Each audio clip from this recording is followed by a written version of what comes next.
Приветик, ребята! Мы сегодня с вами находимся в тренажерном зале, и сегодня я по вашим многочисленным просьбам стараюсь показать вам свою тренировку на ноги. У меня сейчас период набора мышечной массы, и я тренируюсь 3 раза в неделю. То есть одна тренировка у меня выводится именно на тренировку ног, так как я хочу именно здесь больше всего мышечной массы нарастить, чтобы подправить немножечко свои пропорции, потому что у меня, как вы видите, верх преобладает над низом, поэтому я хочу немножечко увеличить свои ножки, конечно же, в разумных пределах. Так что, если вы тоже заинтересованы такими тренировками, то вам такие советы пригодятся. Итак, каждую мою тренировку, независимо от того, домашняя это тренировка или в тренажерном зале, я обязательно начинаю с разминки. С разминки с головы до пят. Это очень и очень важно, особенно в тренировках, где вы работаете с тяжелым весом, например, как тренировки на мышечную массу. Так что начинаем такую легенькую разминку.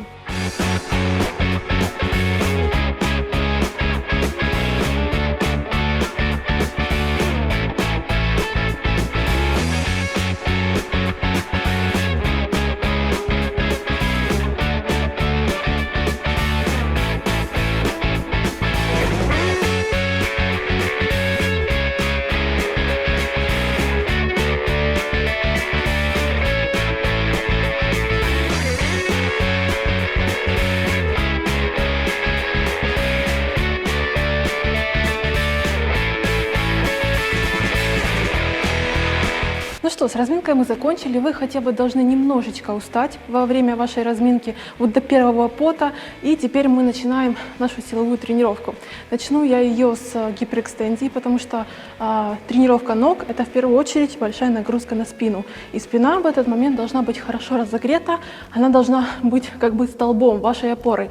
Поэтому хорошо разогреваем спину в первую очередь перед тренировкой ног. Все, побежали на гиперэкстензию. Итак, как я и сказала ранее, в этом упражнении гиперэкстензии у меня нет какой-то цели увеличить мышечную массу спины. Мне просто здесь важно подготовить мою спину к дальнейшим упражнениям на ноги. Поэтому в первых 2 подходах, а у меня их будет всего 4, я делаю собственным весом все по 25 повторений, а потом в последних 2 повторениях я беру блинчик 5 килограмм. В принципе и все. Так что начинаем выполнять упражнения. Опять же, подстройте седлушку так, чтобы она у вас была на сгибании вашего тазобедренного сустава. Ножки упираем в поверхность плотно. Руки могут стоять перед собой, за головой, как вам удобно. Главное здесь работать за счет разгибателей спины. Не напрягать ягодицы, старайтесь мысленно отключить ягодицы. Здесь нет цели работы ягодиц, здесь главное ваша спина в данном случае. Поэтому поднимаемся до параллели с полом. Вы должны чувствовать, что вы поднялись до параллели с полом, не слишком вверх. Не нужно подниматься так вверх, потому что нагрузка будет уходить с вашей спины.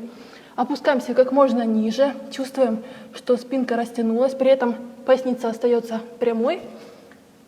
На выдохе поднимаемся и чувствуем поясницу. Опять же, опустились, выдох, опустились, выдох. 1, 2, 3. Поднялись. 1, 2, 3. Не нужно никуда спешить. Главное чувствовать работу мышц.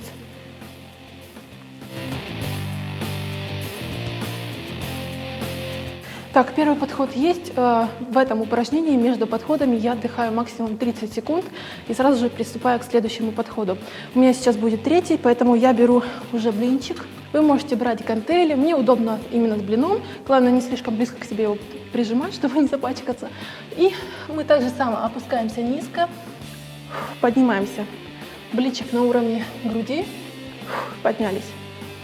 Я сделаю 20 повторов в 3-м подходе.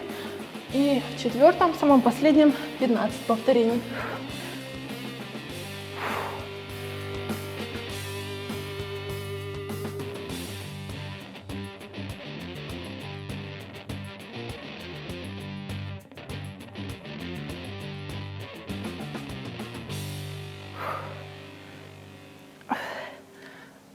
И последний есть. Так, с этим упражнением закончили. Спинка хорошо так уже чувствуется, поэтому все, пошли на следующее упражнение.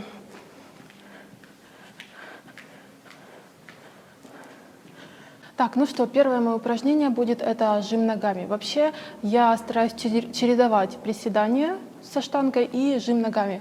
Приседаниями я в последнее время стала не увлекаться, потому что я берегу свою талию, у меня тип фигуры прямоугольник, и мне это действительно очень важно, потому что я вам уже говорила много раз, что приседания, они все-таки могут увеличивать талию. Поэтому я стараюсь сделать больше упор именно на ноги, потому что цель моя все-таки увеличить немножко ноги. Для этого мне понадобится вот такой вот тренажер, жим платформы. У меня будет 4 или 5 подходов, пока еще не знаю, если что. Я обычно чередую, смотря по своему настроению. Могу сделать 5 подходов, могу 4, если когда не ленюсь. Так что первый подходик у меня будет 40 килограмм. Я вам показывала технику выполнения упражнения, но лично здесь моя цель именно квадрицепсы, поэтому я буду ставить ноги на середину платформы, чтобы ягодицы тоже равномерно задействовались, и ножки у меня будут стоять близко друг к другу, потому что я хочу именно квадрицепсы. Если бы я их ставила шире, то у меня больше бы работала приводящие мышцы бедра, то есть вот внутренняя поверхность. А мне нужны квадрицепсы. На середину платформы полностью упираемся спинкой, снимаем поручни, сняли, уперлись хорошо спиной и опускаем как можно ниже, пятками выталкиваем, не выпрямляя до конца колени. Опускаем, выталкиваем. Опять же, таз прижат, он никак не двигается. Выдох. Выдох. Колени немножечко уходят сюда. Можно держаться за коленки. Старайтесь чуть медленнее опускать и резко выжимать платформу. Раз, два, три. Выжали. Раз, два, три. Так, первый подход есть. Отдыхаю я между подходами где-то, может быть, минуту, не больше, это точно. Но для этого нужно не сидеть, а ходить по залу. Потому что когда мы сидим, это как-то сразу же расслабляет, отключает от работы. Поэтому нужно ходить, а не сидеть на одном месте. Так, у меня второй следующий подход. И я увеличиваю вес на 10 килограмм. Сюда 5 килограмм у меня идет. И сюда. В итоге получается 50 килограмм. Это второй подход. Всегда запомните, что вы всегда выжмете больше, чем с этим, допустим, весом вы присядете. Допустим, если бы я сейчас начала приседать с 50 килограммами, я бы не сделала столько повторений, и мне не было бы так легко. Поэтому выжимаем мы всегда больше, потому что спина в этом упражнении практически не участвует, в то время как в приседаниях у нас там очень много чего работает помимо ног. Так, поехали. С той же самой постановкой ног. Я ничего нового не придумываю. Моя цель именно квадрицепсы.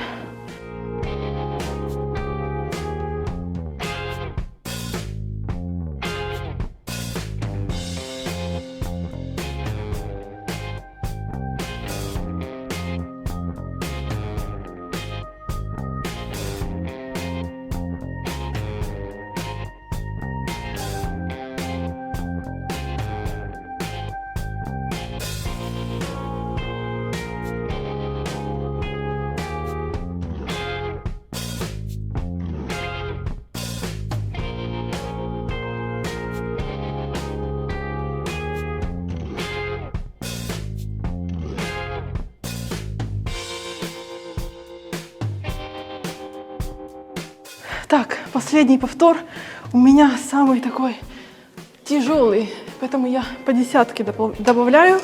Здесь у нас, ой боже, сколько, 30, 40 килограмм, и здесь 40 килограмм. Все, поэтому получается 80 килограмм. Если не будет идеальной техники, вы просто себе можете травму заработать. Легли ровненько и начали.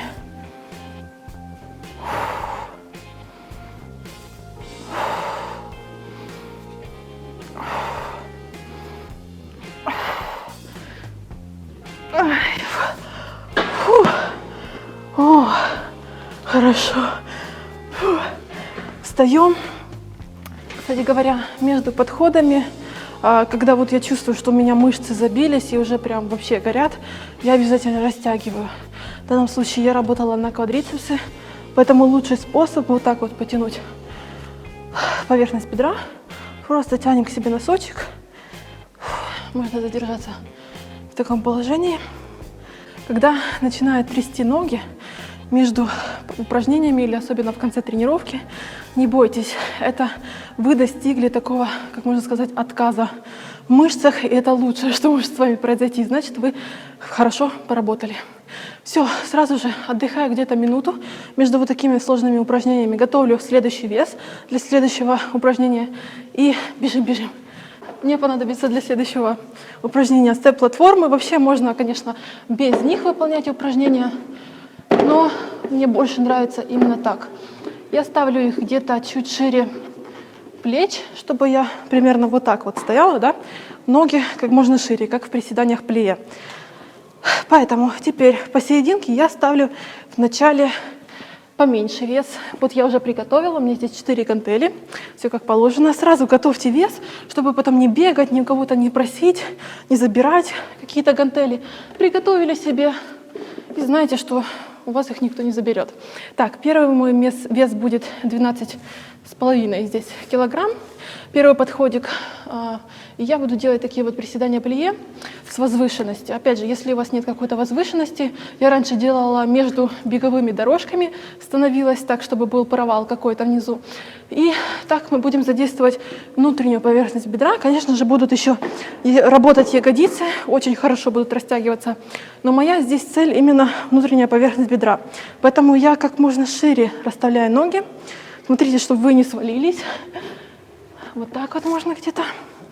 Носочки смотрят в стороны, и в момент приседания колени следят за носками. То есть не так вот, а именно по направлению с носками. Я беру вес, сразу же с прямой спиной сажусь, да?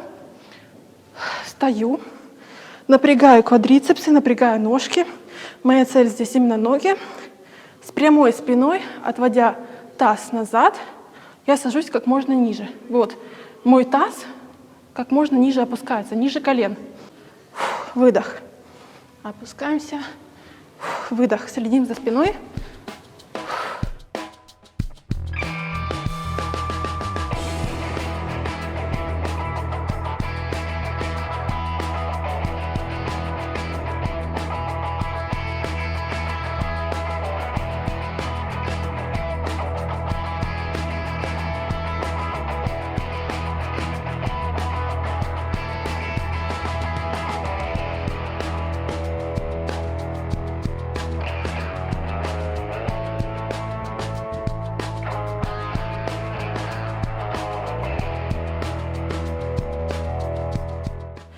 Для следующего подхода, потому что вес сложный, и мне будет сложно стоять на таких вот степ-платформах. Мне главное вытянуть сейчас побольше вес, поэтому я буду стоять просто на полу. Гантель можно для этого просто перевернуть, так, чтобы вы низко опустились. И становимся так же само.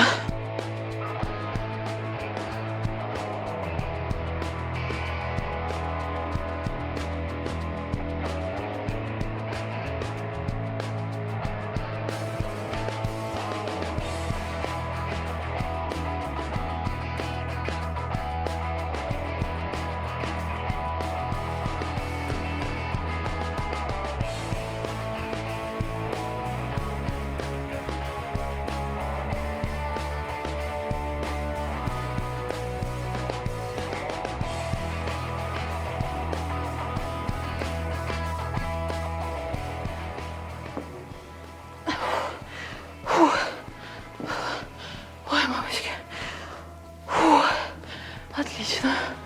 Так, следующее мое упражнение будет разгибание ног в тренажере. Уже пошли такие более изолированные упражнения, потому что ножки уже так хорошо набились, и нужно их добить конкретно. Поэтому сейчас буду работать именно на переднюю поверхность бедра, на квадрицепсы опять же. В первом подходе ставлю 25 килограмм, чтобы ножки почувствовали нагрузку именно этого тренажера. Садимся ровненько. Следите, чтобы ось движения тренажера пересекала ось движения ваших коленей. Да? Опять же, подровняйте тренажер так, чтобы все было в пору вам. Носочки натягиваем на себя, не тянем их, а именно натягиваем на себя. Можно держаться за рукоятки, но я предпочитаю держаться именно за ноги. Не то чтобы так легче или как-то что-то по-особенному, просто я чувствую, когда работают мои мышцы так. И это как-то, не знаю, мотивирует, что ли. Первый подход у меня 25 раз. Опять же, резко выводим, медленно опускаем. Опускаем. Раз, два, три. Раз, два, три.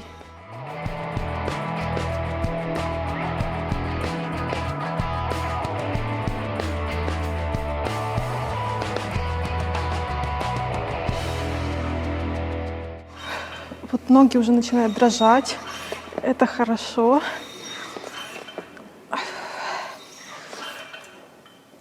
Чем медленнее опустим, тем лучше. Так что, видите, мы делаем как бы одно упражнение, подход за подходом. То есть не делаем, допустим, 2 упражнения, бегаем к одному, потом к второму.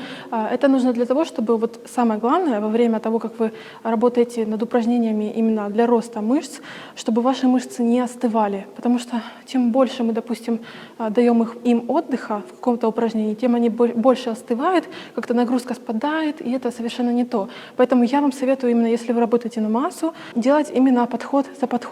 И у меня уже 3-й подходик.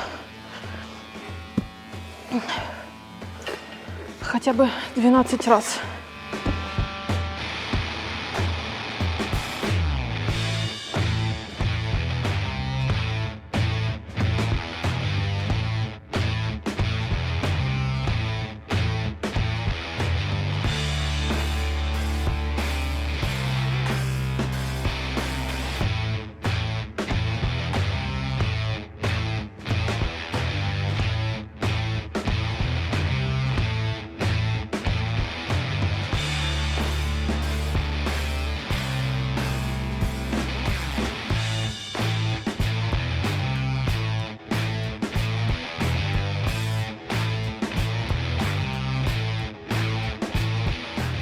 Так, ну что, мы теперь будем переходить к 5-му упражнению. Мы уже работали на квадрицепс, на внутреннюю поверхность бедра, опять на квадрицепс. И теперь нужно поработать над задней поверхностью бедра, над бицепсом бедра.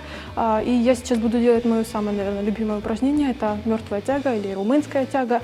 Вот именно в этом упражнении я очень хорошо чувствую бицепс бедра. Так что приступаем к следующему упражнению.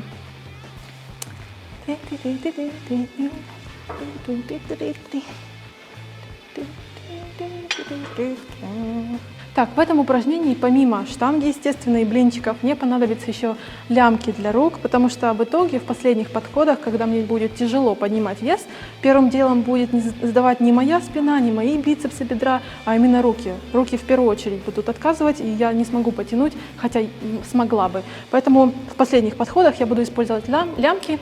И в последних подходах с большим весом, конечно же, я буду использовать пояс для поясницы. Это тоже очень важно, потому что спина здесь очень главная даже. Так, ну что, первый подходик я вам сейчас покажу быстренько технику и как раз сама немножечко вспомню по положению. Да. Берем гриф, руки на ширине плеч, снимаем со стоек, раз, два, шаг назад, спина прямая, лопатки сведены, взгляд перед собой. И мы начинаем таз отводить назад, спина при этом ровная, взгляд перед собой, не запрокидываем голову, перед собой остается. И на выдохе поднимаем. Опустили, подняли, опустили, подняли. Медленно опускаемся, резко выводим.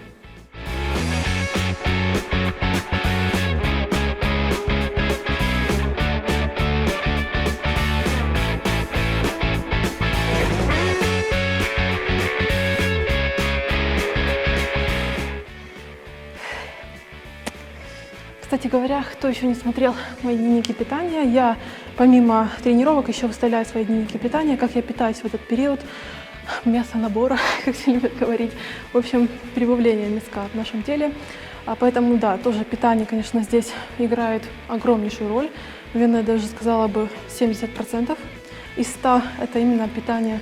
Поэтому, если вам интересно, я вам показала и сняла целую неделю своего питания, примера, как я питаюсь. Конечно, я не ем курицу с гречкой, постоянно этим толкаюсь. Я питаюсь пытаюсь сделать свое питание именно таким разнообразным и в то же время вкусным и полезным. Так что, если вам интересно, я оставлю ссылочку в описании на свой дневник питания.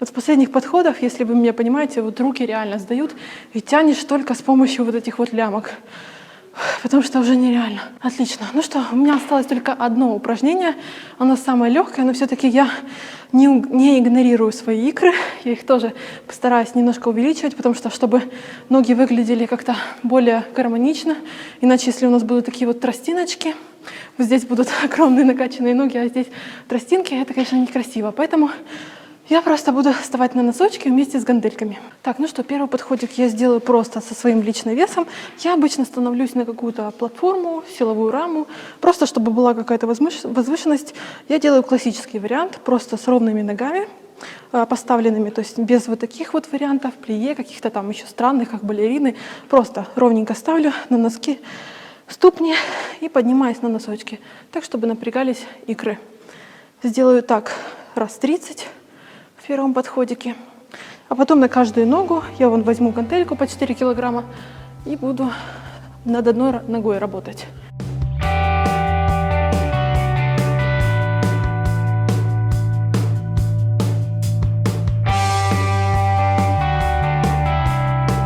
И следующие два подхода. Я много подходов не делаю, потому что я лично не люблю, когда слишком выпирают икры. Я просто их немножечко привожу в тонус. Иногда тоже работаю над ними. Беру одну гантель в руки, на одну ногу становлюсь, вторая у меня просто на весу и поднимаюсь. Хотя бы раз 20 на каждую ножку. Мало повторов я не делаю. Где-то 20-15 максимум.